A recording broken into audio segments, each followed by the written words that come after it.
ये आकाशवाणी रायपुर है। छत्तीसगढ़ी समाचार बुलेटिन के संग किरण वर्मा के जय जोहार। अब सुनो आज के प्रमुख समाचार। केंद्रीय कृषि विकास मंत्री शिवराज सिंह चौहान के अध्यक्षता में नई दिल्ली में राष्ट्रीय कृषि सम्मेलन के आयोजन करेगी। प्रधानमंत्री आवास योजना ग्रामीण के तहत छत्तीसगढ़ समेत 12 ठीन राज्य ल 10,021 करोड़ रुपया ले ज्यादा के राशि स्वीकृत करेगे है और रायपुर के इंदिरा गांधी कृषि विश्वविद्यालय में आज ले राष्ट्रीय आम महोत्सव के आयोजन करे जाथे। महोत्सव के शुभारंभ राज्यपाल रमेन डेकाहा करेन। अब समाचार विस्तार ले। केंद्रीय कृषि विकास मंत्री शिवराज सिंह चौहान के अध्यक्षता में नई दिल्ली में राष्ट्रीय कृषि सम्मेलन के आयोजन करेगी। सम्मेलन ला संबोधित करत केंद्रीय मंत्री श्री चौहान है कहिन कि अबले हर राज्य ला अपन एग्री क्लाइमेटिक हालात, उपलब्ध संसाधन और स्थानीय संभावना के आधार में कृषि रोड मैप तैयार करना चाहिए। केंद्र सरकार, वैज्ञानिक संस्थान और मंत्रालय के पूरा टीम राज्य के संग ए दिशा में काम करे बर तैयार है। श्री चौहान है कहिन है कि भारत ह खाद्यान्न उत्पादन में अभूतपूर्व उपलब्धि हासिल करे है। तीसरैया अग्रिम अनुमान के अनुसार देश के कुल खाद्यान्न उत्पादन करीबन 376 मिलियन टन ले ज्यादा है, जौन अब तक ले सबले ज्यादा है। उमन कहिन कि चौर उत्पादन में भारत विश्व में पहली स्थान में पहुंच गिस है। सम्मेलन में प्रदेश के कृषि मंत्री रामविचार नेताम घलो शामिल हुईन। ए मौका में कृषि मंत्री श्री नेताम कहिन कि छत्तीसगढ़ अब परंपरागत धान के खेती के संगरा फसल विविधीकरण, डिजिटल तकनीक और पर्यावरण अनुकूल स्थायी कृषि के एक नवा युग में आगू बढ़त है। राज्य सरकार नवा अंजोर विजन 2047 के जरिया राज्य के लगभग 40 लाख किसान परिवार मन के आर्थिक उत्थान पर काम करत है। एमा 82% लघु और सीमांत किसान और 31% अनुसूचित जनजाति के किसान शामिल हैं। कृषि मंत्री है बताइन कि सरकार के लक्ष्य किसान ला गुणवत्तायुक्त बीज, संतुलित खातू उपलब्ध कराना है। प्रधानमंत्री आवास योजना ग्रामीण के तहत छत्तीसगढ़ समेत 12 ठीन राज्य ला 10,021 करोड़ रुपया ले ज्यादा की राशि स्वीकृत करेगे है। मुख्यमंत्री विष्णुदेव साय ए फैसला के स्वागत करत कहिन कि प्रधानमंत्री नरेंद्र मोदी के अगुवाई में हर गरीब ला पक्का घर के संकल्प तेजी ले पूरा होवत है। उमन कहिन कि इस सहायता ले छत्तीसगढ़ के हजारों ग्रामीण परिवार मन के पक्का घर के सपना साकार होही। मुख्यमंत्री है कहिन कि राज्य सरकार जम्मो पात्र परिवार तक योजना के फायदा समयबद्ध और पारदर्शी तरीका ले पहुंचाए बर प्रतिबद्ध है। रायपुर के इंदिरा गांधी कृषि विश्वविद्यालय में आज ले राष्ट्रीय आम महोत्सव के आयोजन करे जाथे। 3 दिन के महोत्सव के शुभारंभ राज्यपाल रमेन डेकाहा करेन। उन्हें समारोह के अध्यक्षता मुख्यमंत्री विष्णुदेव साय करेन। ए मौका में कृषि मंत्री रामविचार नेताम और रायपुर सांसद बृजमोहन अग्रवाल अति विशिष्ट अतिथि के रूप में मौजूद रहिन। ए महोत्सव में छत्तीसगढ़ समेत आने राज्य के आम उत्पादक शामिल होवत हैं। समारोह ला संबोधित करत राज्यपाल है कहिन कि ए महोत्सव हमार कृषि परंपरा, ग्रामीण अर्थव्यवस्था, उद्यानिकी नवाचार और भारतीय सांस्कृतिक विरासत के उत्सव है। उन्हें मुख्यमंत्री है राष्ट्रीय आम महोत्सव ला प्रदेश के किसान मन ला फायदेमंद बताइन है। उद्यानिकी और प्रक्षेत्र वानिकी और इंदिरा गांधी कृषि विश्वविद्यालय डहाले राखे गए ए महोत्सव में आम के आने किस्म के प्रदर्शनी लगाए गए है। ये प्रदर्शनी हर एक दिन मझनिया 12 बजे ले रतिहा 9 बजे तक आम लोगन मन बर खुला रही। केंद्रीय शिक्षा मंत्री धर्मेंद्र प्रधान हा नीट पेपर लीक के घटना ला दुर्भाग्यपूर्ण बताए है। श्री प्रधान हा आश्वासन दिन है कि नीट के पुनर्परीक्षा प्रक्रिया उचित और व्यवस्थित तरीका ले बिना कोनो गलती के संपन्न करे जाही। छात्र मन ला संबोधित करत श्री प्रधान हा ओमन ला आश्वासन दिन कि सरकार ओमन के चिंता ला समझथे।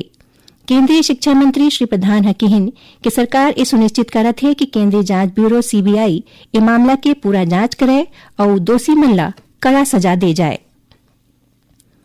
राज्य के शासकीय औद्योगिक प्रशिक्षण संस्था आईटीआई के खाली सीट मनू पर प्रवेश बर आज ले ऑनलाइन आवेदन की प्रक्रिया शुरू हो गई है।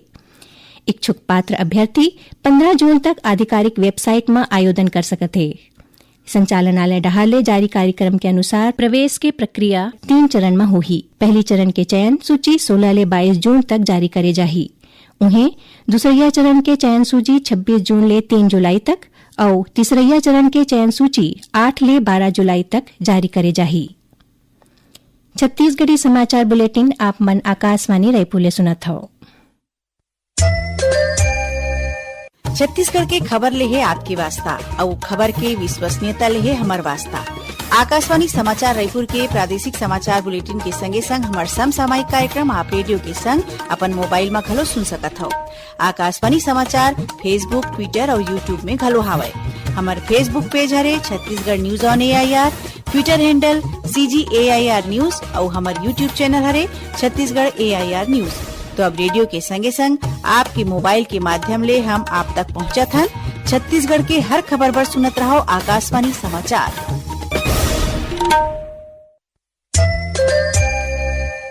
अब आगू बढ़वो पांचे समाचार को थी। पद्मश्री सम्मान ले अलंकृत डॉक्टर सुनीता गोडबोले और डॉक्टर रामचंद्र गोडबोले आज रायपुर में मुख्यमंत्री विष्णुदेव साय ले सौजन्य भेंट करीन। मुख्यमंत्री उमन के उपलब्धि में बधाई और शुभकामना दीन। संग्रह मुख्यमंत्री बस्तर के दूर दराज के जनजाति अंचल में दशक भर ले निस्वार्थ चिकित्सा प्रदान करे के ओखर योगदान के सराहना करीन। उन्हें गोडबोले दंपत्ति आज वित्त मंत्री OP चौधरी ले घलो भेंट करीन। ए दौरान श्री चौधरी उमन ला ए राष्ट्रीय उपलब्धि पर बधाई और शुभकामना दीन। महाराष्ट्र के गढ़चिरौली और छत्तीसगढ़ के नारायणपुर जिला के पुलिस आत्मसमर्पण कर चुके माओवादी मन ले मिले सूचना के आधार में एक ठिन संयुक्त अंतर्राज्यीय अभियान चलाईस।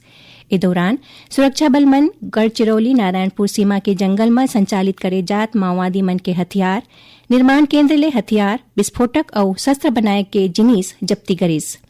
जब्ती करेगे कई ठिन माओवादी जिनिस ला घटनास्थल में ही नष्ट घलो करेगिस।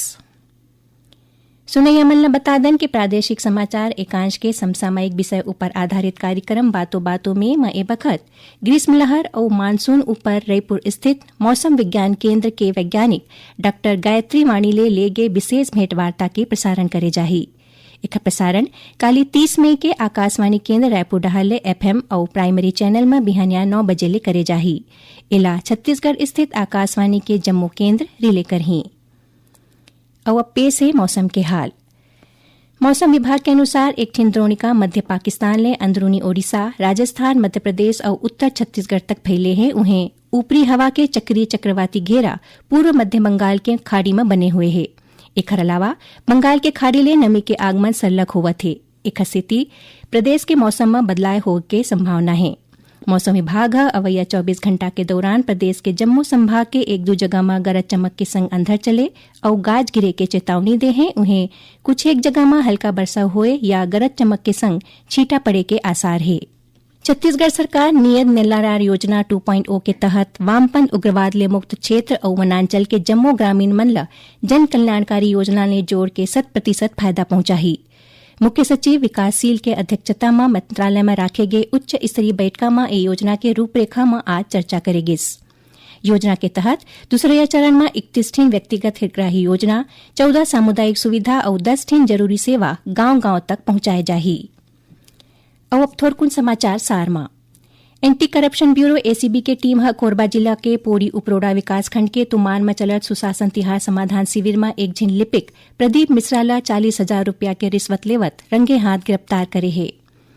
बालोद जिला के पुरूर थाना पुलिस स्कूटी ले गांजा तस्करी करत एक झन आरोपी ला गिरफ्तार करे है।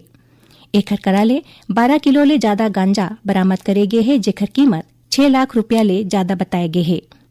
और रोजगार कार्यालय रायपुर को तिले अस्थिबाधित दिव्यांगजन मनबर 5 जून के शासकीय कन्या पॉलिटेक्निक कॉलेज बैनन बाजार में विशेष रोजगार मेला के आयोजन करे जाही।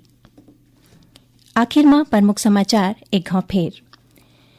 केंद्रीय कृषि विकास मंत्री शिवराज सिंह चौहान के अध्यक्षता में नई दिल्ली में राष्ट्रीय कृषि सम्मेलन के आयोजन करेगिस। प्रधानमंत्री आवास योजना ग्रामीण के तहत छत्तीसगढ़ समेत 12 ठिन राज्य ला 10,021 करोड़ रुपया ले ज्यादा की राशि स्वीकृत करे गे है। और रायपुर के इंदिरा गांधी कृषि विश्वविद्यालय में आज ले राष्ट्रीय आम महोत्सव के आयोजन करे जाते। महोत्सव के शुभारंभ राज्यपाल रमेन डेका करें। एकरे संग छत्तीसगढ़ी समाचार बुलेटिन इहें सिरावत है। जय जोहार।